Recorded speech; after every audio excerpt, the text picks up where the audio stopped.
साथियों, पिछले 3 लोकसभा चुनावों में कांग्रेस 3 अंकों की संख्या तक पहुंच नहीं पाई है।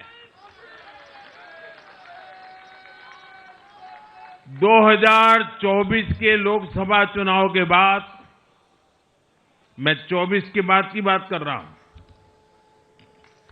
2024 के लोकसभा चुनाव के बाद देश के 6 राज्यों में विधानसभा चुनाव हुए और इनमें भी कांग्रेस 100 सीटों का आंकड़ा पार नहीं कर पाई है। 6 की, मैं 6 विधानसभा की बात कर रहा हूं। और आज ही के दिन सिर्फ एक चुनाव में हमारे जितने विधायक चुने गए हैं, कांग्रेस पिछले 6 चुनावों में 6 चुनाव में उतने विधायक जीत नहीं पाई।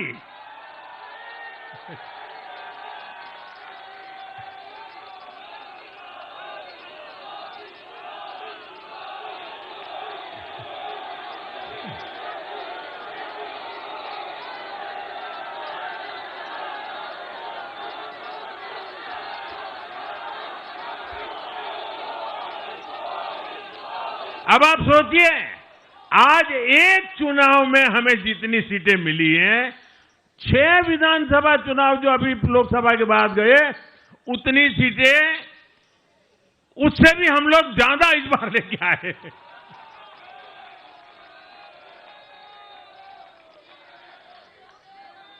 साथियों, कांग्रेस की राजनीति का आधार अब सिर्फ और सिर्फ नेगेटिव पॉलिटिक्स हो गया है।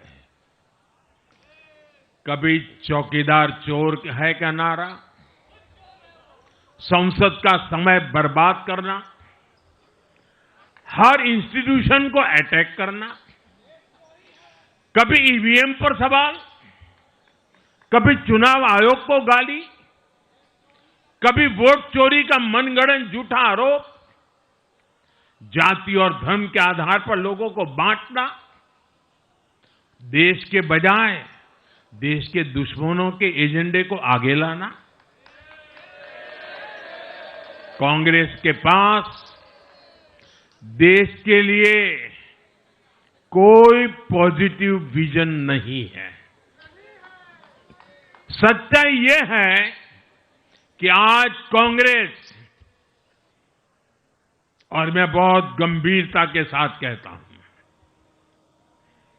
आज कांग्रेस मुस्लिम लीगी माओवादी कांग्रेस यानी एमएमसी बन गई है।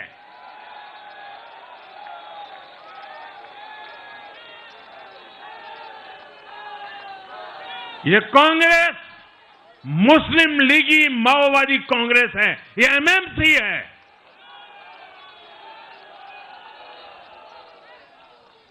और कांग्रेस का पूरा एजेंडा अब इसी पर चलता है।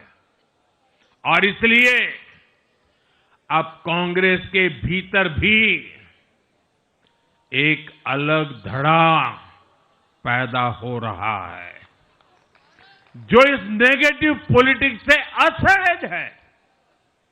ये जो कांग्रेस के नामदार हैं, ये जिस रास्ते पर कांग्रेस को लेकर चल रहे हैं, इसके प्रति घोर निराशा, घोर नाराजगी अंदर ही अंदर पनप रही है। और मुझे तो आशंका है, हो सकता है कि आगे कांग्रेस का एक और बड़ा विभाजन हो। और साथियों, कांग्रेस के जो सहयोगी दल हैं, वो भी समझने लगे हैं कि कांग्रेस अपनी नेगेटिव पॉलिटिक्स में सबको एक साथ डुबो रही है। और आपको याद होगा, इसीलिए ही तो मैंने बिहार चुनाव के दौरान भी कहा था कि कांग्रेस के नामदार तालाब में डुबकी लगाकर बिहार चुनाव में खुद डूबने और दूसरों को डुबेने की प्रैक्टिस कर रहे हैं।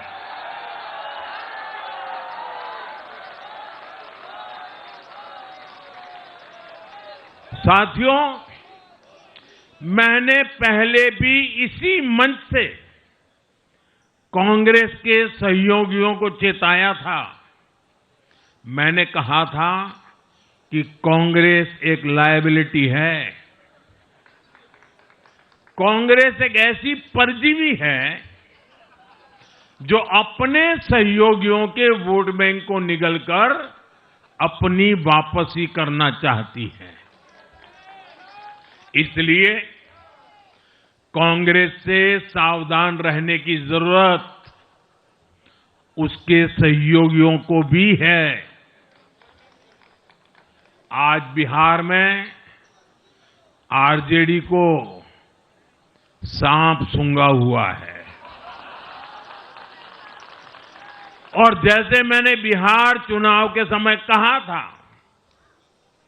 बहुत जल्द दोनों का झगड़ा अब खुलकर सामने आने वाला है।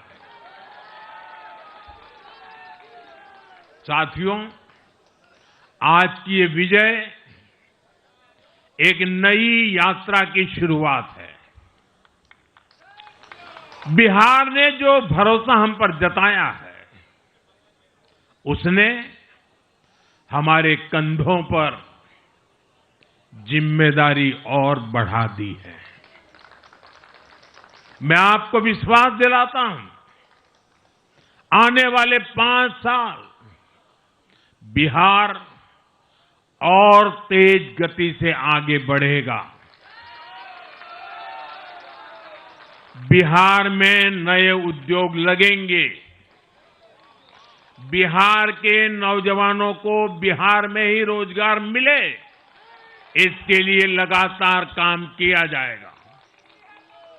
बिहार में निवेश आएगा। ये निवेश और ज्यादा नौकरियां लाएगा। बिहार में पर्यटन का विस्तार होगा। दुनिया को बिहार का नया सामर्थ्य दिखेगा। बिहार में हमारे तीर्थों का, आस्था के स्थानों का, हमारी ऐतिहासिक धरोहरों का कायाकल्प होगा। साथियों, मैं आज देश और दुनिया भर के निवेशकों से भी कहूंगा कि बिहार आपके स्वागत के लिए तैयार है।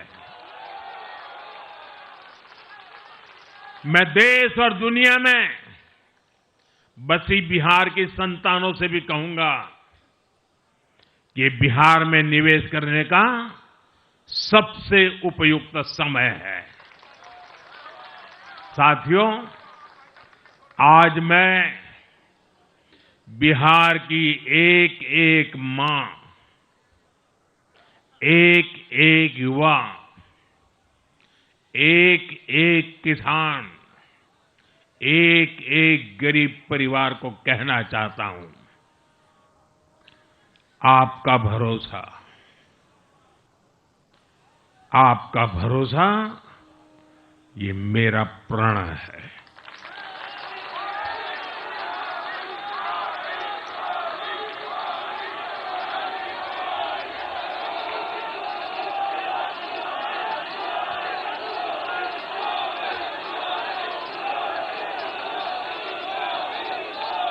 और मैं कहता हूं कि आपकी आशा मेरा संकल्प है। और मेरे नौजवान साथियों, आपकी आकांक्षा ये मेरी प्रेरणा है। हम मिलकर एक ऐसा बिहार बनाएंगे जो समृद्ध होगा, विकसित होगा। साथियों, भाजपा की ताकत भाजपा का कार्यकर्ता है। जब भाजपा का कर्मठ कार्यकर्ता कुछ ठान लेता है तो कोई भी लक्ष्य असंभव नहीं रह जाता। आज भाजपा की हर सफलता का आधार उसका कार्यकर्ता ही है। और अब आज की इस विजय ने भाजपा कार्यकर्ताओं को केरला, तमिलनाडु, पुडुचेरी, असम और पश्चिम बंगाल में भी नई ऊर्जा से भर दिया है।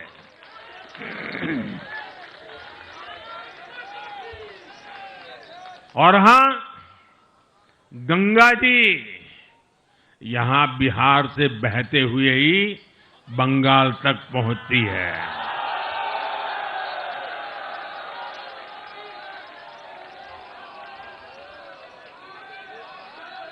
बिहार ने बंगाल में भाजपा की विजय का रास्ता भी बना दिया है।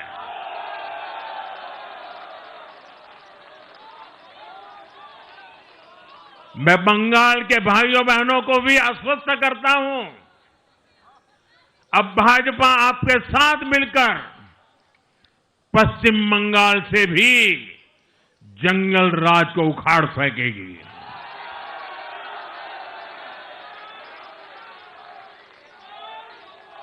साथियों,